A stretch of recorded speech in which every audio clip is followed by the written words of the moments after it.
বিসমিল্লাহ ওয়াসসালাতু ওয়াসসালামু আলা রাসূলিল্লাহ ওয়া আলা আলিহি ওয়া সাহবিহি লিমা তাসলিমান কাসীরান কাসীরা ইলা ইয়াউমিদ্দিন আম্মা বাদ।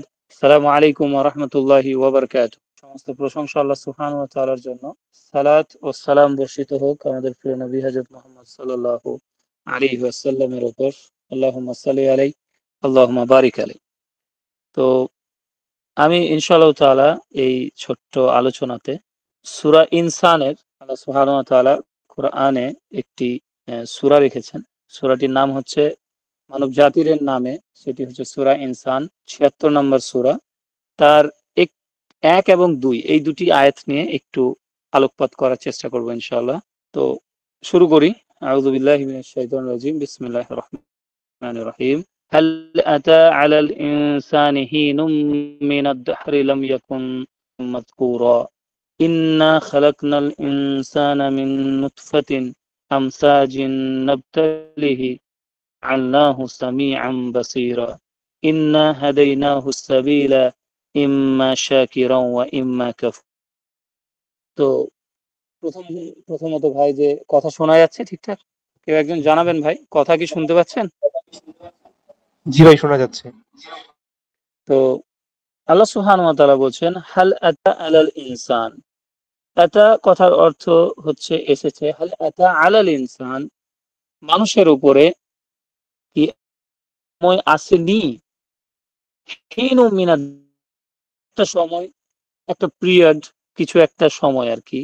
মিনাদ দাহার, দাহার মানে সেই মহা যে সময়, মহাকাল যেটা, বা সময়কাল, এর মধ্য থেকে এমন কি একটা সময় তার উপরে আসেনি? লাম ইয়াকুন শাইয়্যান মাযকুরা, যখন সে উল্লেখযোগ্য কিছু ছিল না। তো আল্লাহ সুবহানাহু ওয়া তাআলা বলছেন যে আল্লাহ সুবহানাহু ওয়া তাআলা আমাদেরকে প্রশ্ন করছেন যে আমাদের মানুষ, সে যদি একটু চিন্তা করে তাহলে তাহলে কি সে দেখতে পায় না যে এই মহা সময়ের যে স্রোত, এই যে মহাকাল, একটা বিস্তীর্ণ যে সময়, সে উল্লেখযোগ্য কিছু ছিল না। লাম ইয়াকুন সাইয়্যাম ফাহুয়া যাকিরুন, যাকির মানে হচ্ছে, জিকির মানে তো জানেন স্মরণ, মাযকুর এটা হচ্ছে যাকে, ইসম মাফউল যেটা, যে যাকে স্মরণ করা হয়। তার মানে আল্লাহ সুবহানাহু ওয়া তাআলা বলছেন যে লাম ইয়াকুন সাইয়্যাম মাযকুরা, সে উল্লেখযোগ্য কিছুই ছিল না, উল্লেখযোগ্য কিছু ছিল না। এখন এইটার কয়েকটা লেয়ার আছে। মানে আমরা যদি একটু চিন্তা করি, সহজ ভাষাতে আমরা বোঝার চেষ্টা করি, যে প্রথমত দুটি বিষয় নিয়ে জানতে হবে। সেটা হচ্ছে যে মানুষের জীবনের বিভিন্ন পর্যায় থাকতে পারে। আমাদের সৃষ্টির যদি দেখি তাহলে এর কয়েকটি পর্যায় রয়েছে। আর সময়ের ব্যাপারে বলি, যে সময় হচ্ছে এমন একটা ধারণা যেটা, মানে সত্যিকার অর্থে যদি ভাবেন যে সময় কি, এটা আমাদের মানে আর কি মাথা খারাপ করে দেওয়ার মতো অবস্থা। মানে কোনো মতেই মানে বোঝা যায় না যে অ্যাকচুয়ালি সময়কে আপনি ধারণ করতে পারবেন না, এর যে কনসেপ্ট একদম ধারণ করা যায় না। তো যাই হোক, আল্লাহ সুবহানাহু ওয়া তাআলা একটি সহিহ হাদিসে, আল্লাহ সুবহানাহু ওয়া তাআলা হাদিসে কুদসিতে বলছেন আনা আদ-দাহর, আনা আদ-দাহর। এখানে যে মিন মিন দাহর যে শব্দটা এসছে, আনা আদ-দাহর, আল্লাহ সুবহানাহু ওয়া তাআলা বলছেন আমি হচ্ছি সময়। তো আরবিতে সময়ের বিভিন্ন আপনার ব্যবহার আছে, তার মধ্যে দেখবেন সময়, তারপর আপনার এমনি যে আসর, মাগরিব, ঈশা, এগুলো বিভিন্ন সময়ের নাম। আসর বলতেও এক ধরনের অন্য একটা সময়কে বোঝানো হয় যেটা খুবই সংক্ষিপ্ত। এই ধরনের আরেকটি সময় এ হচ্ছে মানে সময়ের একটা নাম হচ্ছে দাহার। তো দাহার কেমন সময়, এটা বিস্তীর্ণ এবং এর শেষ শুরু সম্বন্ধে আমাদের কোনো আইডিয়া নেই। এই যে সময়ের কনসেপ্ট, এটা হচ্ছে কি, এটা হচ্ছে দাহার। এর ব্যাপারে আল্লাহ সুবহানাহু ওয়া তাআলা বলছেন আনা আদ-দাহার, আমি হচ্ছি দাহার বা সময়। আল্লাহ সুবহানাহু ওয়া তাআলা বলছেন এই দাহারে, এই মহাকাল, এই মহা সময়ের যে স্রোত, যে প্রবাহ, এর মধ্যে এমন কি একটা সময় যায়নি যখন মানুষ উল্লেখযোগ্য কিছু ছিল না। এখানে মানুষ বলে আল্লাহ সুবহানাহু ওয়া তাআলা প্রত্যেককেই সচেতন করছেন, তারা যেন চিন্তা ভাবনা করে যে আসলেই আমরা প্রত্যেকেই, আমাদের সঙ্গে এই মানে এই বাস্তবতা রয়েছে কিনা। তো আমরা যদি দেখি, এর বেশ কয়েকটি আপনার মাত্রা থাকতে পারে, ডাইমেনশন থাকতে পারে। তার মধ্যে প্রথম দেখুন যে আমরা যদি এই সময়ের কালের প্রবাহের দিকে তাকাই তাহলে দেখব যে প্রায় আপনার 1350 বা 55, 1350 কোটি বছর আগে বিজ্ঞানীরা বলছে যে এটা তৈরি হয়েছে। 1350 কোটি বছর আগে। সালাম। তো এখন বিষয় হচ্ছে যে 1350 কোটি বছরের যে ইতিহাস আমাদের এই মহাবিশ্বে, তার মধ্যে এই মানব ইতিহাসের ইতিহাস কয় বছরে, আমরা কয় বছরে। আমি একটা বইয়ে দেখছিলাম, আপনার বইটার নাম ভুলে গেলাম।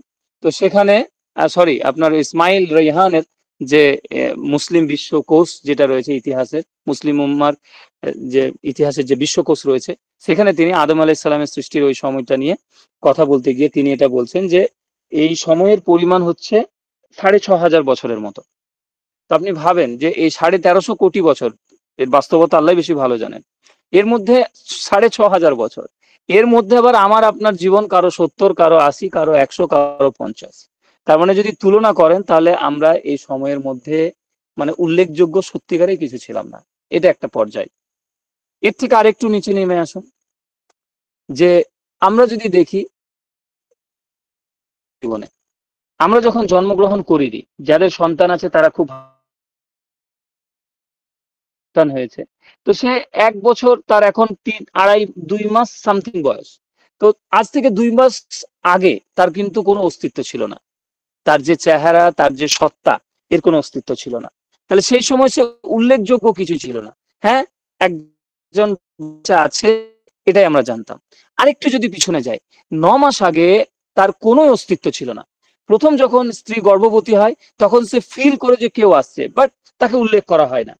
প্রথম যারা গর্ভবতী হন, যে সমস্ত যুবতী মহিলারা, বোনেরা, মায়েরা, তারা লজ্জা পান সেটাকে উল্লেখ করতে। তার মানে আমি আপনি মানে আমাদের সময়ের মধ্যে জীবনের এমন একটা পর্যায়ে আমরা অতিক্রম করেছি যখন আমরা উল্লেখযোগ্য কিছুই ছিলাম না, কিচ্ছু ছিলাম না। আজ থেকে দেখুন 2 বছর পর যে সমস্ত সন্তানরা জন্মগ্রহণ করবে এই পৃথিবীতে, নবজাতকরাই পৃথিবীতে আসবে, তার আজকে কোনো উল্লেখ নেই। অথচ এরাই বছরের মধ্যে বলিষ্ঠ হবে, নিজের পায়ে দাঁড়াবে, নিজের মতাদর্শ, নিজের বুঝ, এই সমস্ত কিছুর ভিত্তিতে এই মহা সময়কে, এর স্রষ্টাকে, সমস্ত কিছু তারা অস্বীকার করবে। এটা একটা পর্যায়। আরেকটা পর্যায়ে দেখুন যে আমরা প্রত্যেকেই মানে মানে মজকুর, উল্লেখযোগ্য। মানব ইতিহাসের কয়েকশো, কয়েক হাজার কোটি মানুষ গিয়েছে, কে কাকে মনে রেখেছে। আমরা তো অতি সাধারণ, অতি সাধারণের সাধারণ। ইভেন যারা খুব বিখ্যাত ব্যক্তিত্ব, তাদের দেখবেন রেয়ার, তাদের নেহাত, তাদের কৃতিত্বের জন্য তাদেরকে খুব কম মনে করা হয়। কিন্তু যে পরিমাণ মানুষ পৃথিবীতে এসেছে এবং চলে গেছে, তার তুলনায় যে পরিমাণ মানুষকে মনে করা হয় তাদের পরিমাণ কত, নগণ্য। তার মানে অধিকাংশ মানুষ দে আর নট মাজকুর, তাদের কোনো উল্লেখ মানব ইতিহাসে, মানুষের আলোচনায় নেই। তার মানে দেখতে গেলে এই মহাকালে, এই মহা সময়ের স্রোতে আমরা যে ভেসে যাচ্ছি, এর মধ্যে সত্যিকারে আমরা উল্লেখযোগ্য কিছুই না। এর কন্ট্রাস্টের বিষয় হচ্ছে, এর মানে বিপরীতে যদি দেখি, এখন আপনারা বুঝতে, অনুভব করতে পারবেন যে এই যে একটি বিষয় আল্লাহ সুবহানাহু ওয়া তাআলা বললেন যে তারা মাজকুর ছিল না, তারা উল্লেখযোগ্য কিছুই ছিল, তাদের নাম ধাম কেউ কিচ্ছু জানতো না, তাদের পরিচয় কেউ জানতো না, এবং কিছুদিন পর আবার কেউ জানবেও না।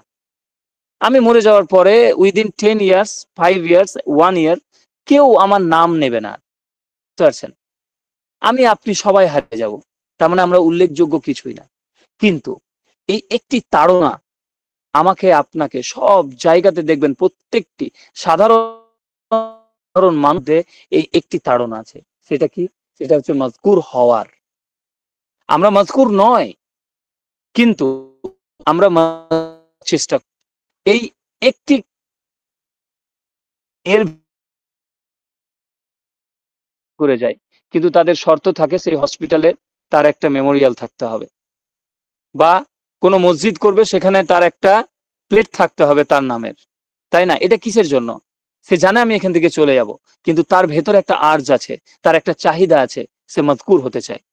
এজন্য দেখবেন যে আমি আপনি সামান্য কিছু জানি না জানি, সঙ্গে সঙ্গে আমরা ইউটিউবে যেতে চাই, সোশ্যাল মিডিয়াতে যেতে চাই। আপনি প্রথম প্লেনে চড়ছেন, আপনি ছবি পোস্ট করছেন। আপনি কোনো বিখ্যাত কোনো জায়গায় ঘুরতে গিয়েছেন, আপনি ছবি পোস্ট করছেন। আপনি কোনো সেলিব্রিটির সঙ্গে বাই চান্স সাক্ষাৎ তার অটোগ্রাফ পেয়েছেন, কিংবা তার সঙ্গে একটা ছবি তুলতে পেরেছেন। কেন?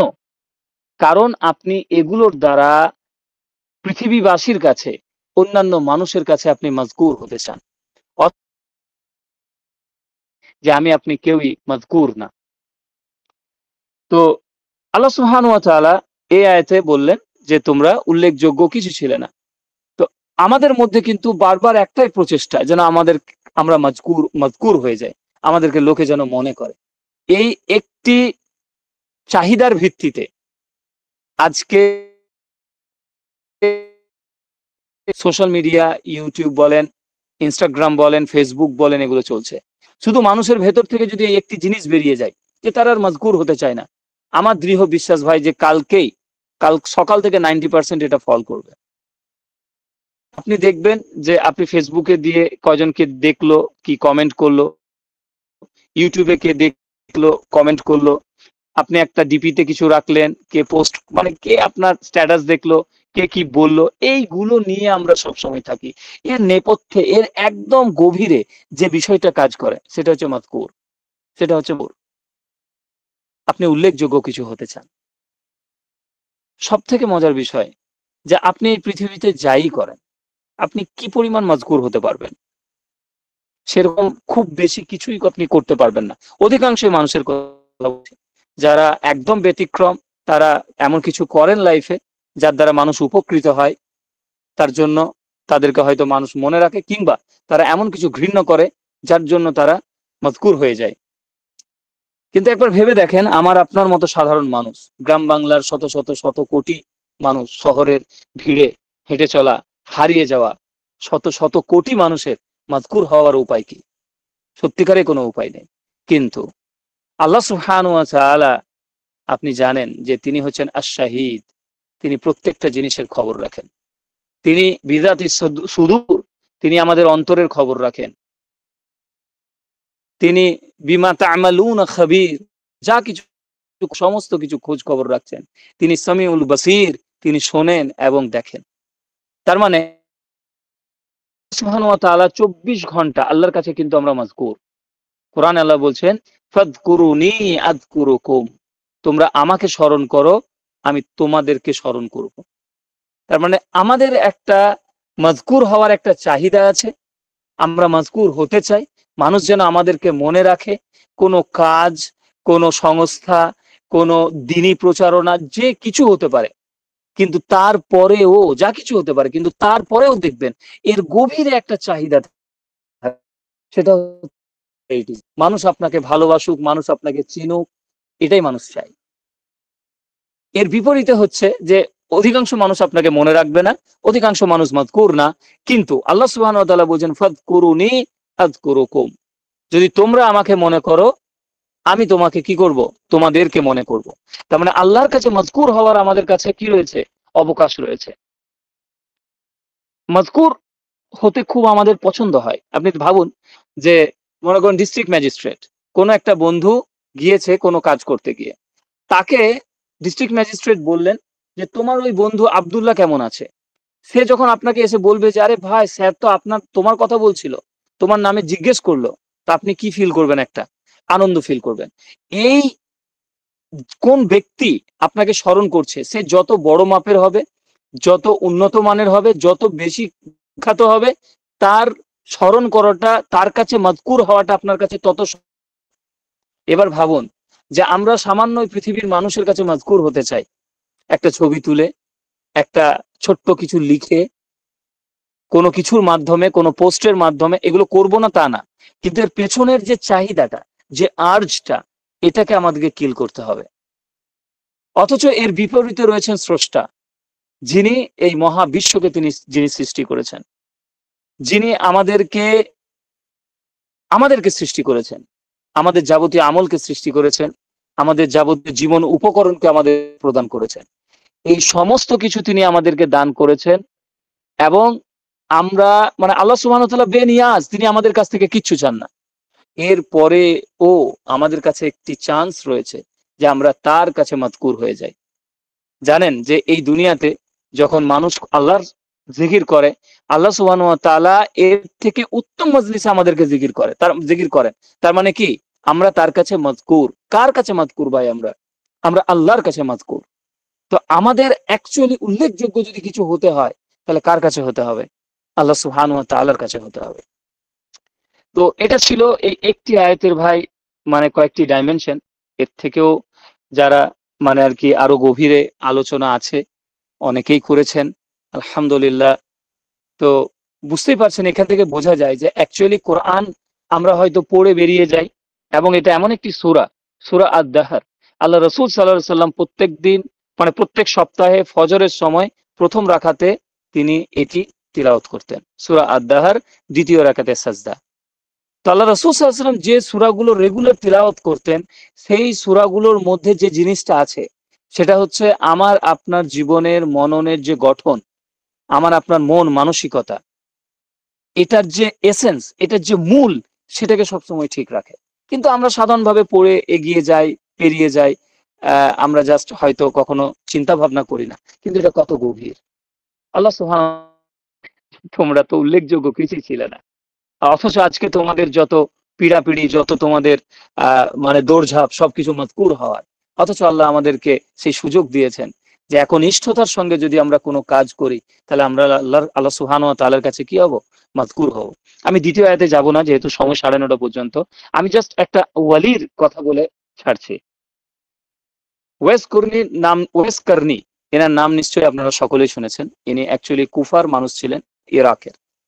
ইনি আল্লাহ রাসূল সাল্লাল্লাহু আলাইহি ওয়াসাল্লামের সময়ই ঈমান নিয়ে এসেছিলেন, কিন্তু মায়ের সেবা করার জন্য তিনি আসতে পারেননি। এবং তিনি সেই বিখ্যাত ব্যক্তিত্ব, আল্লাহর ওয়ালি,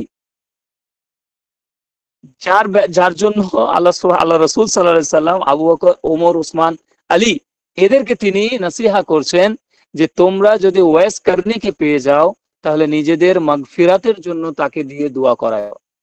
এর থেকে আমার মনে হয় না যে আর বড় কোনো ওয়ালির কোনো স্ট্যাটাস হতে পারে, যে যারা আসরে মুবাশশারা, যারা এই দুনিয়াতে শুনেছেন, যারা খোলাফায়ে রাশেদিন, যারা আল্লাহ রাসূল সাল্লাল্লাহু আলাইহি সাল্লামের সঙ্গে ছায়া সঙ্গী ছিলেন, যাদের হাতে ইসলাম প্রতিষ্ঠিত হয়েছে, তাদেরকে তিনি বলছেন যে ওয়েস কার্নির কাছে তোমরা দোয়া করাই।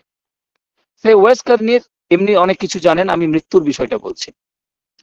তো একদল কাফেলা ইরাক থেকে, কুফা থেকে বেরিয়ে মদিনার দিকে আসছিলেন। রাস্তাতে সেই রাস্তাতে একজন ব্যক্তির সঙ্গে তাদের দেখা হয়। তারা একে দেখে খুবই মানে আর কি একটু আশ্চর্য বোধ করে, মানে এমন ব্যক্তি তারা দেখেনি। প্রচন্ড রুগ্ন, পাতলা, গোটা শরীরে যে কাপড় পরে আছে প্রচুর তালি মারা, এবং তার শরীরের মুখের অবস্থা এমন যে ফ্যাকাসে, কোনো রক্ত নেই। তো ওই লোকটাকে দেখে তাদের খুবই মায়া হয়, এবং তারা বলে যে তুমি কোথায় যাচ্ছ? নিশ্চয়ই তারা আর কি সে একটা গোলামের মতো আর কি।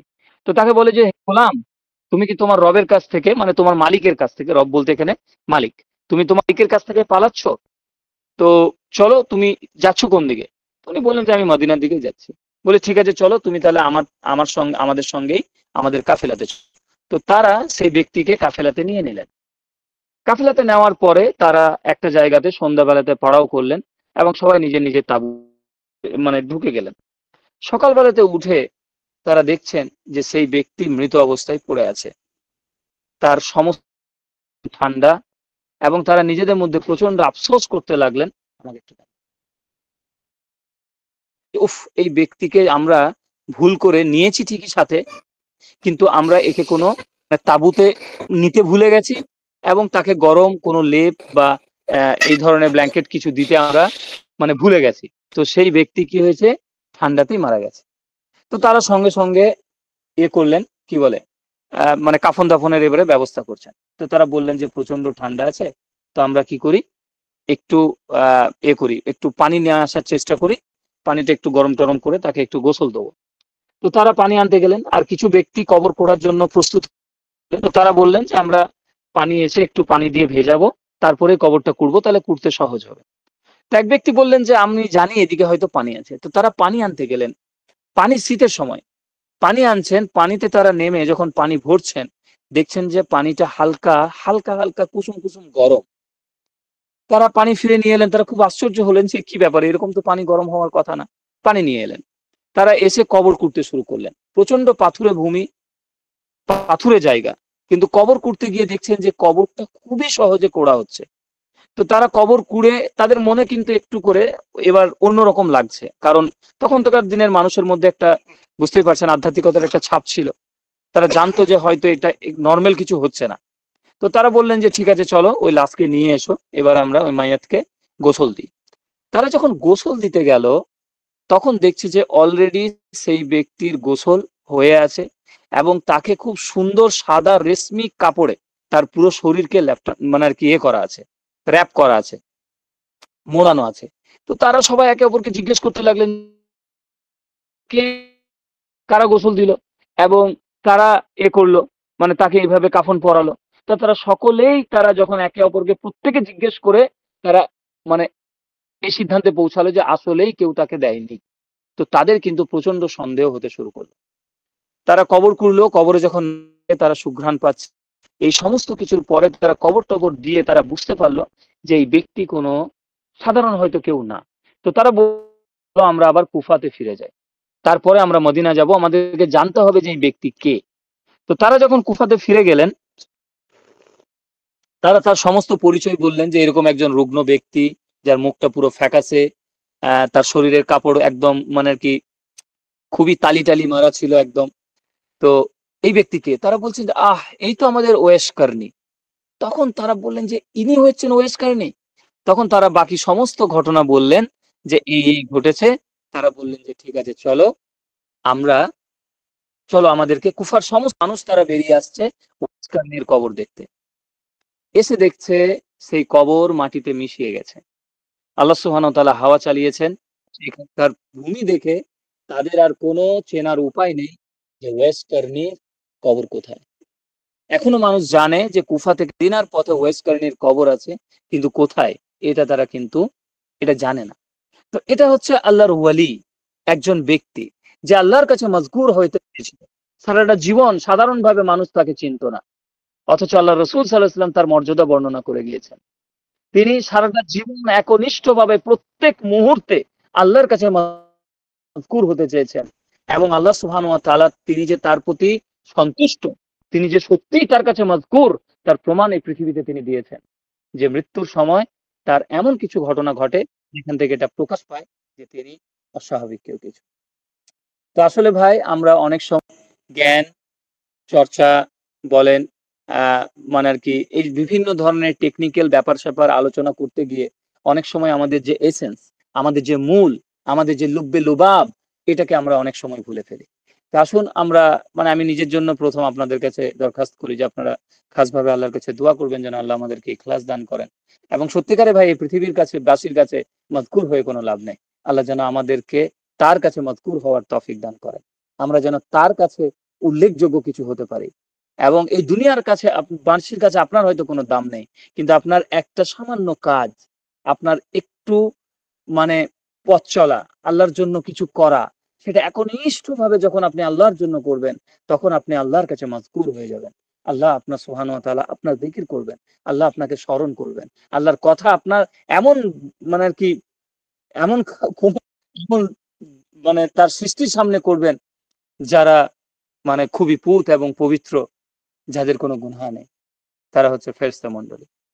তো আল্লাহ সুবহানাহু ওয়া তাআলার এই একটি আয়াত, এটা যদি আমরা একটু গভীরভাবে একটু যদি চিন্তা করি, তাহলে বুঝতে পারবো যে আসলে এটা আপনার কতটা গভীর, এবং এগুলো আমাদের কাছ থেকে কি দাবি রাখে, আমাদের মনন, আমাদের চিন্তা, আমাদের ইখলাস, আমাদের কিভাবে এগুলোকে প্রভাবিত করে। তো যাই হোক ভাই, একটি আয়াতে আলোচনা করলাম। আল্লাহ সুবহানাহু ওয়া তাআলা যে আয়াতে বলছেন, আতা আলাল ইনসানি হিনুম মিনাদ দাহরি লাম ইয়াকুন শাইয়্যাম মাযকুরা, যে মানুষের উপরে কি এমন সময় যায়নি যখন সে উল্লেখযোগ্য কিছুই ছিল না। আসুন আমরা সত্যিকারে কোনো উল্লেখযোগ্য কিছু না, কিন্তু একই সঙ্গে আমাদের মধ্যে সেই সম্ভাবনা রয়েছে যে আমরা প্রত্যেকটা মুহূর্তে আমাদের মহান রবের কাছে মাযকুর হতে পারি। আল্লাহ সুবহানাহু ওয়া তাআলা কাছেই যেন আমরা মাযকুর হয়। ওয়াখিরু দাওয়ানা আনিল হামদুলিল্লাহি রাব্বিল আলামিন। আসসালামু আলাইকুম ওয়া রাহমাতুল্লাহি ওয়া বারাকাতুহু।